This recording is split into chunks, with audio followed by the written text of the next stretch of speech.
اس وقت مجھے سہارے کی ضرورت تھی۔ مائرہ مامی اور دیبا مامی مجھے بہت پیار کرتی تھی، مگر پھر بھی مجھے مہوش کی کمی محسوس ہو رہی تھی۔ اس وقت مجھے اس کی بہت ضرورت تھی، مگر جب سے وہ گئی تھی اس نے ایک بار بھی فون نہیں کیا تھا۔ اگلی صبح میں دیر سے اٹھا اور اکھاڑے نہیں گیا۔ ویسے بھی اب میرے اندر اکھاڑے جانے کی کسرت کرنے کی تمنا ہی کہاں بچی تھی۔ مائرہ مامی میرے پاس کمرے میں آ گئی اور مجھے گلے لگا کر کس کیا اور پیار کیا۔ میرا بالکل بھی من نہیں تھا، اس لیے میں نے کوئی جواب نہیں دیا۔ مامی سمجھ گئی مجھے یہ سب اچھا نہیں لگ رہا، اس لیے انہوں نے مجھے کھانا کھانے کے لیے نیچے بلایا۔ میں نے کہہ دیا کہ ناشتہ کمرے میں ہی لے آؤ۔ مامی ناشتہ لے آئی اور میں ناشتہ کر کے گھر سے نکل گیا۔ سارا دن میں گھر سے باہر ہی رہا اور شام کے وقت ہی گھر آیا۔ اس دوران میں نے کھیتوں میں بھی کچھ وقت گزارا تھا تاکہ کوئی شک نہ کرے۔ رات کے کھانے کے وقت بھی میں بہانہ بنا کر لیٹ ہو گیا اور اپنا کھانا اپنے کمرے میں ہی کھایا۔ اب تو میری یہی روٹین ہو گئی تھی، سارا دن گھر سے باہر رہنا اور اکیلے اپنے کمرے میں کھانا۔ میں نے مزے کے بارے میں سوچنا ہی چھوڑ دیا تھا، اور مائرہ مامی دیبا مامی نے بھی میرے من کی اداسی سمجھتے ہوئے مجھے کبھی نہیں کہا۔ میں نے اتنے دن سے اپنا فون بھی نہیں چلایا تھا، جس وجہ سے میری کزنوں سے بھی میری بات نہیں ہوئی تھی اور نہ ہی تنزیلہ بھابھی سے کوئی بات ہوئی تھی۔ اب میری زندگی میں ایک اور طوفان کا آنا باقی تھا، جس کے بارے میں نے کبھی سوچا بھی نہیں تھا، اور 5ویں دن ہی مجھے اپنی زندگی کی اب تک کی سب سے منحوس خبر ملی۔ میں کھیتوں میں کام دیکھ رہا تھا کہ راجو بھاگتا ہوا میرے پاس آیا۔ وہ ہانپ رہا تھا اور اس کی آنکھوں میں آنسو تھے۔ راجو، شیرو شیرو، وہ مہوش، کیا ہوا مہوش کو؟ تو بولتا کیوں نہیں؟ کہاں ہے مہوش؟ راجو، وہ مہوش۔ راجو نے روتے ہوئے مجھے گلے لگا لیا۔ میرا دل کسی انہونی کے ہونے سے گھبرانے لگا۔ راجو، تو چل میرے ساتھ۔ راجو میری بات کا جواب دیے بغیر مجھے اپنے ساتھ کھینچتا ہوا لے گیا اور میں بھی اس کے ساتھ بھاگتا ہوا جانے لگا۔ جیسے ہی ہم مہوش کے گھر کے پاس پہنچے تو وہاں پر لوگوں کا ہجوم لگا ہوا تھا۔ میرا دل زور زور سے دھڑکنے لگا۔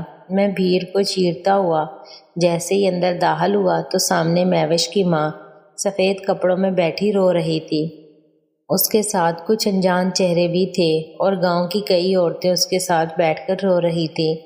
میرا سر چکرانے لگا۔ میری نظر مہوش کو ڈھونڈ رہی تھی، مگر وہ نظر نہیں آ رہی تھی۔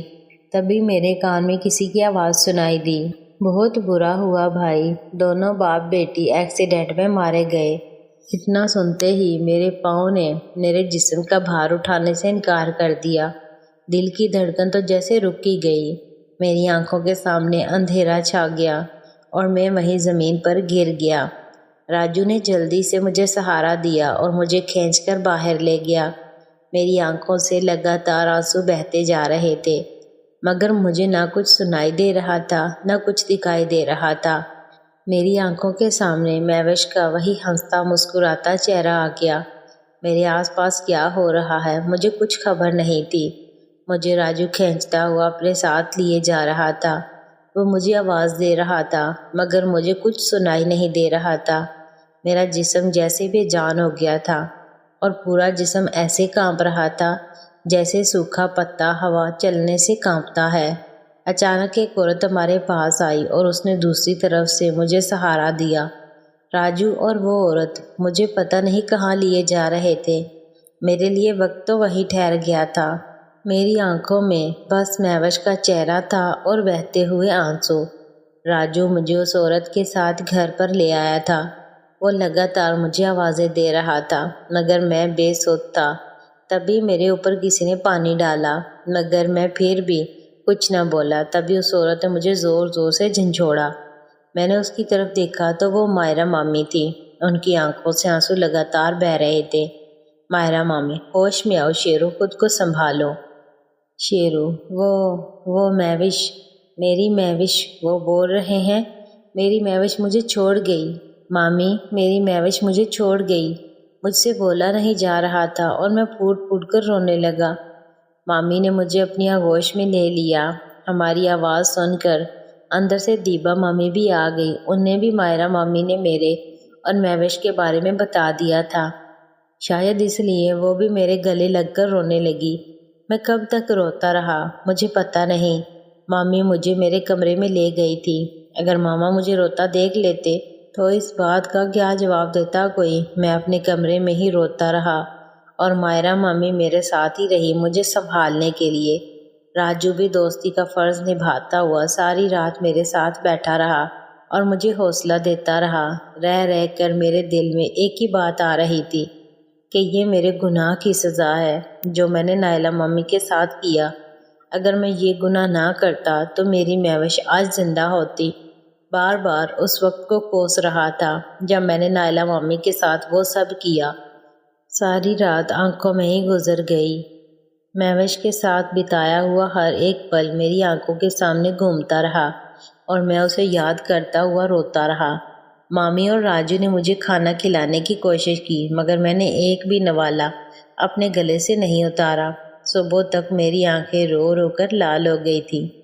راجو کی وجہ سے مائرہ اور دیبا مامی رات کو میرے پاس نہیں رکی مگر صبح ہوتے ہی مائرہ مامی میرے پاس آ گئی۔ راجو کی آنکھ لگ گئی مگر میں ویسے ہی نیچے بیٹھا تھا۔ میری آنکھیں لال تھیں اور سوج گئی تھیں۔ مامی نے راجو کو اٹھایا اور اس کی مدد سے مجھے دودھ کا گلاس پلایا۔ میں پینا تو نہیں چاہتا تھا مگر راجو نے مجھے اپنی دوستی اور مہوش کا واسطہ دے کر دودھ پلا دیا۔ دودھ پینے کے بعد میری آنکھیں بھاری ہونے لگیں اور مجھے نیند آ گئی۔ راجو، شیرو تجھے کیا ہو رہا ہے؟ مائرہ مامی، پرسکون ہو جاؤ راجو، شیرو کو میں نے نیند کی دوا ملا کر دودھ دیا ہے، نہیں تو وہ ایسے ہی روتا رہتا اور اپنی صحت خراب کر لیتا۔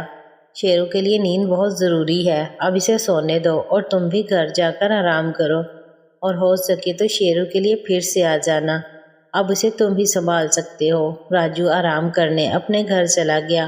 میں نیند کی دوائی کے اثر سے دوپہر تک سوتا رہا اور جب اٹھا تو راجو میرے پاس ہی بیٹھا تھا۔ نیند آ جانے سے میں کافی حد تک سنبھل گیا تھا۔ دیبا مامی اور مائرہ مامی میرے لیے کھانا لے آئی۔ سب نے اپنا اپنا واسطہ دے کر مجھے کھانا کھلایا مگر میں ابھی بھی مہوش کو یاد کر کے روئے جا رہا تھا۔ میں نے اپنی ہوش میں کسی اپنے کی یہ پہلی موت دیکھی تھی۔ مجھے کچھ پتہ نہیں تھا یہ احساس کیسا ہوتا ہے جب کوئی اپنا اچانک ایسی دنیا چھوڑ جاتا ہے۔ جب میرے ماں باپ کی موت ہوئی تب تو میں چھوٹا سا بچہ تھا جسے پتہ بھی نہیں تھا کہ اس کے ماں باپ کے ساتھ ہوا کیا ہے، مگر آج مہوش کی موت کو میں برداشت نہیں کر پا رہا تھا۔ راجو، مائرہ مامی اور دیبا مامی مجھے طرح طرح کی باتوں سے سمجھانے کی کوشش کرتے رہے۔ کسی نے سچ ہی کہا ہے کہ کسی کے چلے جانے سے دنیا ختم نہیں ہو جاتی، چاہے وہ آپ کے لیے سب سے زیادہ عزیز ہی کیوں نہ ہو، آپ کو پھر بھی جینا پڑتا ہے، زندگی اسی کا نام ہے۔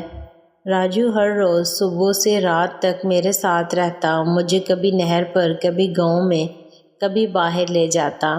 رات کو مائرہ مامی مجھے گلے لگا کر میرے ساتھ سوتی اور صبح ہوتے ہی اپنے کمرے میں لوٹ جاتی۔ کبھی دیبا مامی مجھے اپنی باہوں میں سلاتی۔ اسی دوران میرا رزلٹ بھی آ گیا۔ میں 80% مارکس کے ساتھ پاس ہوا تھا اور اسکول میں فرسٹ آیا تھا۔